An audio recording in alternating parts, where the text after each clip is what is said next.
All right, guys, welcome back to Nifty Network. Today we have a Nismo 370z on the lift, and the old bumper is a little messed up. It's seen better days. So we got a brand new OEM bumper, and we had it paint matched. So I'm going to show you how to remove and replace a Nismo V1 bumper on your 370. All right, so first things first, you're going to want to get your car jacked up, and then put a jack, or if you have a lift, put it on the pinch welds. So this is where you'd want to go to, is on the actual pinch welds. And then once you have it on the lift, I'm going to take the wheels off, the front wheels off, just for viewing purposes, because we do have to get in there. So we'll take the wheels off. It'll also make your life a lot easier if you take the front wheels off. Doesn't take too long, and you'll be able to see way more. Grab the other side.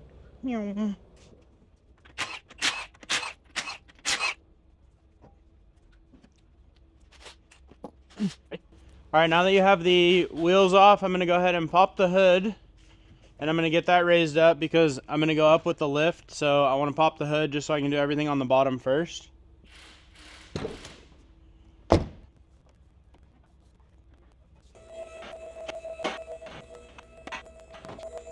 I'm going to unbolt and unclip the main undershroud up here first.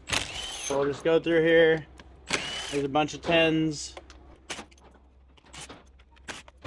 I like how strong the V1 undershroud is. Like normal Nissan undershrouds are way thinner than this.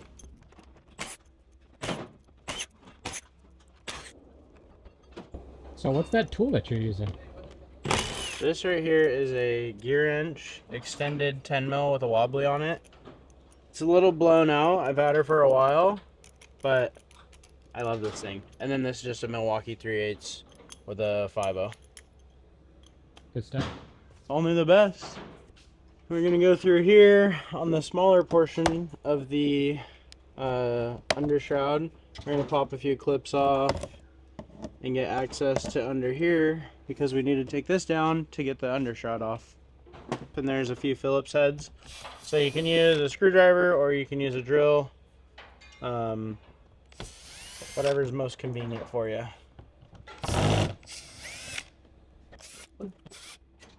And then under this little access panel we took off, there's going to be 3 clips. Get this last one and it should fall down. That's good. Doesn't look like there's any leaks. It's crazy how much an undershroud can actually hide leaks from you. If you have like a big undershroud on there and you never change your oil, you always have somebody else change it and they don't really give you an update. An engine shroud, like an undershroud, can actually hide a leak for a really long time because it's such a big area that it hides the leak, so you don't know until it's like really bad. But this looks to be pretty good under here. All right, getting distracted. Okay, so now the whole bottom of this is taken off. I'm gonna go down a little bit and unclip the fender liners on the front because we need to access up in there.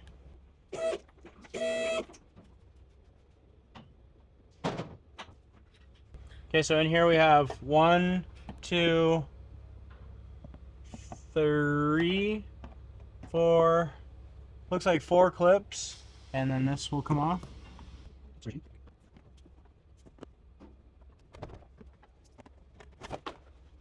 Once you have the last clip, it'll fall out.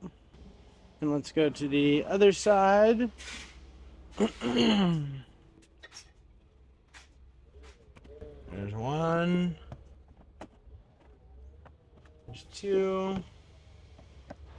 Let's go. 3. And the last one right here. So 4 clips, and then your fender liner comes out. Then we're gonna look up in here, and we're gonna see a 10 mil. Obviously, if you wanted to try and squeeze in a socket, I'm sure you could. You'd probably want to pull this clip out of here though, because you're gonna bend this. This is a pretty flexible piece. So just to make ease of putting fender liners back on and working on the car in the future, I try to never really put too much tension on this, just to bend it and get it out of the way. So we'll get the 10 mils. There's one there. and then there's one on the other side. And then that is actually everything on the bottom. And then we'll let the car go down and remove the clips up top. So you can kind of just double check, make sure that that's everything.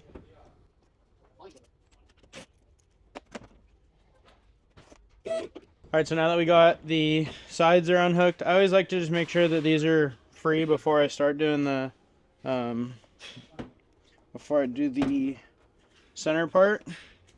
So those are out. Under the headlights are out. Now we'll go through here. Pop this guy's up. Alright, so once we have all of those off, we can pull the bumper off. Pretty simple.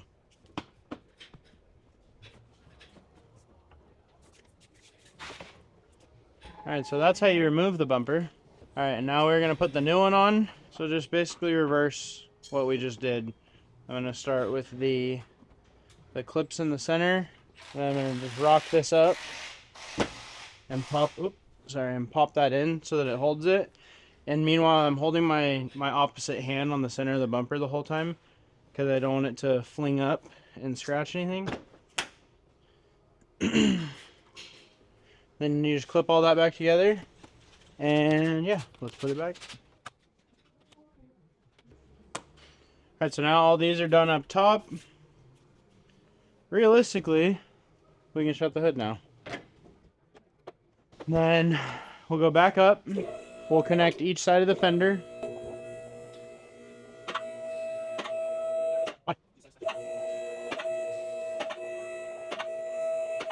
Alright, so now we're getting to putting the the 10 mil, they're actually the thread, like the screw style.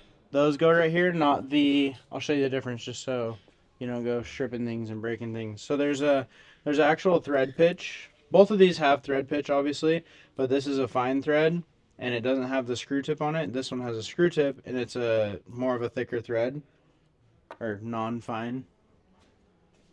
And also, so when you're in here, I'm going to pop this up just a tiny bit. Do you see how this plastic retainer clip has like a little beveled ring right there?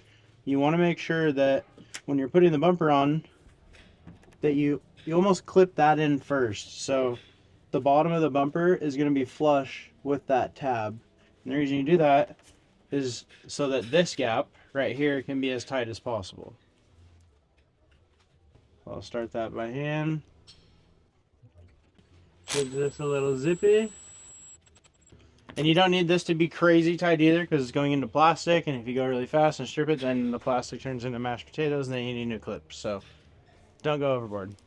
Same thing with over here. Make sure that that tab's in a happy spot. If you need to move the tab on the fender at all to make the bumper line up better, go ahead and move that. Those move pretty easily. So you can kind of, oh, you could hear it a second ago. The bumper was like clipping into this clip before we even put the bolt in, but it's already made it now.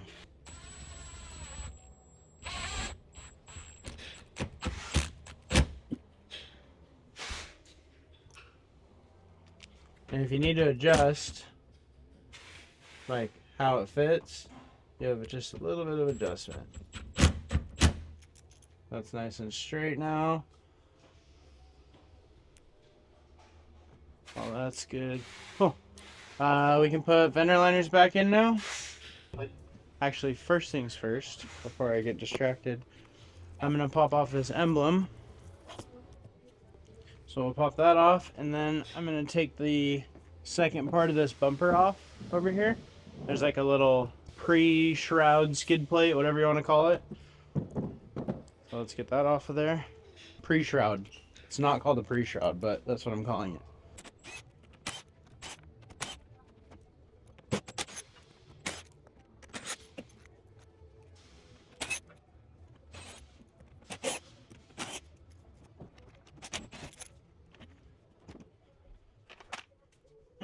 We're gonna pull the little 10 retainer clips that slide on right here.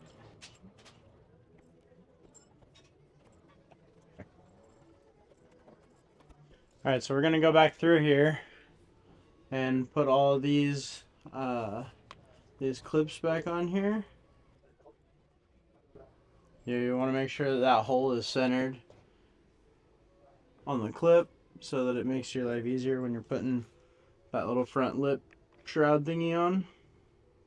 And if you need these to be a little tighter, like say that that one slid on really easy, just go to a hard surface. Just go to a hard surface and give the back of it a little tap. What that does is it pinches that down so that it'll hold on there, because you don't want these to really come off.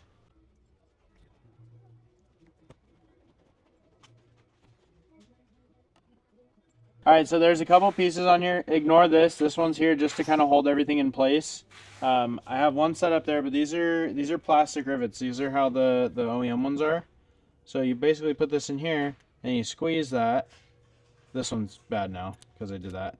But you do that and it gets it tight, and then it cuts it off. And then we can cut this off flush with flush cuts at the end. So using OEM hardware right now, and the reason we're doing this is because our pieces were in good condition, so there's no reason in getting brand new ones. So like that, and it does leave a little tip, but we can come back with flush cuts and kind of finish that off.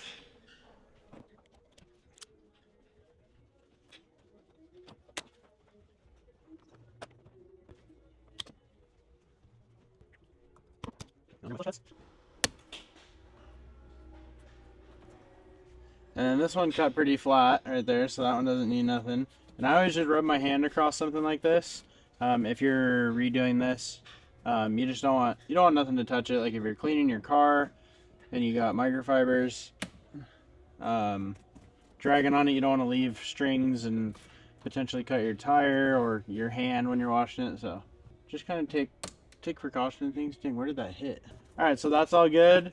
We'll do the other side now, and then this piece actually connects right here as well. So there's a little rivet hole right there. So this whole thing gets riveted back together. All right, now that we got that other side riveted on, we're gonna, dang, that looks so good. Look at how it fits right there. We're gonna continue to do this. Continue to mount this, I should say. Sorry, I got a little distracted there. You probably already know what I'm gonna tell you. We're gonna start these by hand first, because I'm not trying to buy a new bumper because I was an idiot and I stripped the freaking plastic tab. Yes.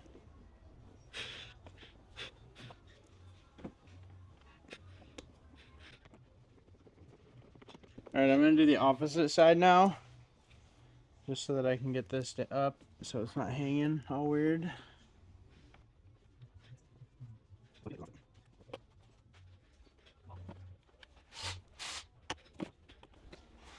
And I'm going from the back side right now. You don't have to. Might make your life a little easier, but to line up all these, the angles are a lot different from where these mount to how they're on the undershroud piece.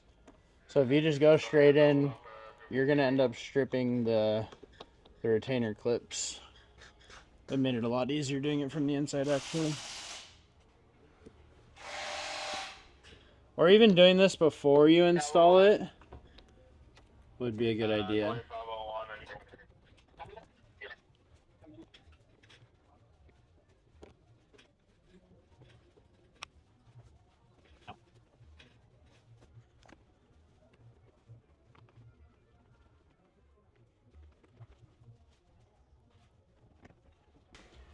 Alright, so I had to hand thread those in with a socket, and the reason I do that is because this sits in here a lot safer. See how I'm like putting tension on this bolt and it's not falling out of the socket?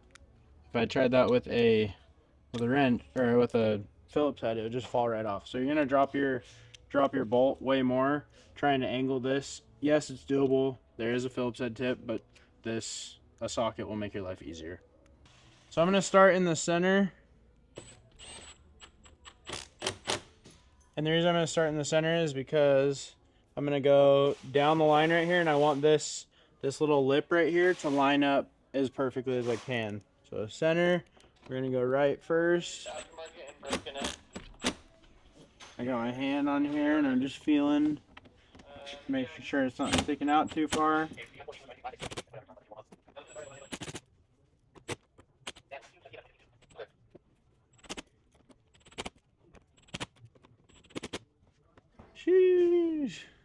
Looks good. Alright, so now we got our driver's side fender liner. It is time to put that back in. And when you're putting this back in, the front portion of the fender liner goes on top of the back portion. And what I like to do is well, I mean, you have to line up these holes. If you get it to where everything is happy, like you can see everything's in right now, I'll just put one in and then that'll hold it.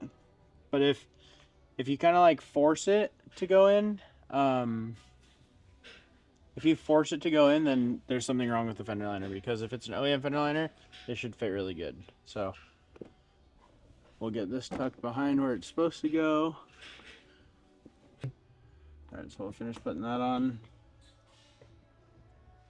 I got one up here.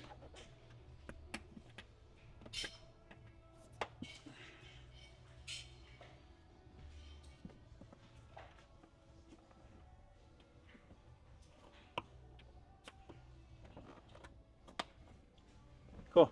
So this side's on. Let's go do the other side. Alright, so now we got the passenger side. Let's get the top of here lined up. Get that set in there. Then we need to go under here.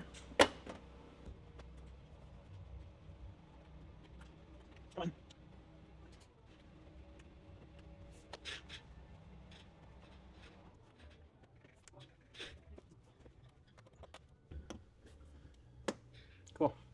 Now we can put the undershroud on.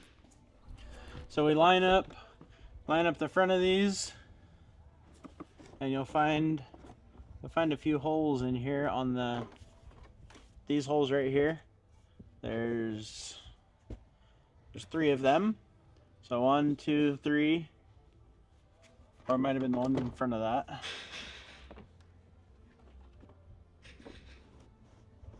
Where are you?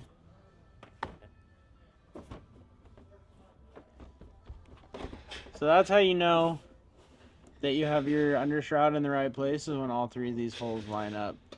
It also makes it nice because you can pop your plastic clips in here, and that will also locate it while you put the rest of the 10 mils in.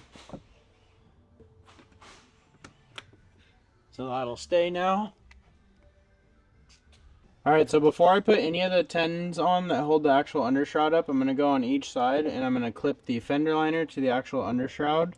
And the reason I do that is just working with this plastic material when you're fighting a bunch of other points that are mounted, it just makes it hard. Like, it's even difficult to get it to line up without all that other stuff. Looks like there's a little hole I can put my finger in. There we go. And then there's one more here. Cool, and then everything is starting to line up. Also, I need to rivet this last piece together. I'll do that at the end though. We'll get this this undershroud put on completely. Alright, now we're doing the other side.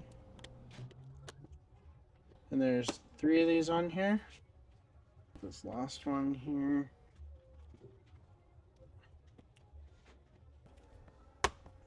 Alright, those are on now. So now I'm just going to button up, putting the actual undershroud on that hooks to the front bumper.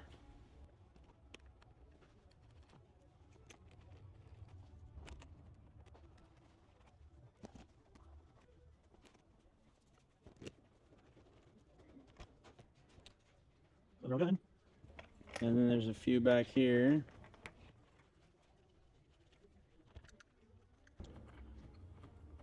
Alright, so now that all those are hand threaded on, what I like to do is, so you'll see like a little bit of a pooch that sits right here. I'll push up on that and then I'll tighten everything. And the reason I do that is to eliminate anything from sagging down. The only hard part is holding this thing in the same spot the whole time while you tighten everything down.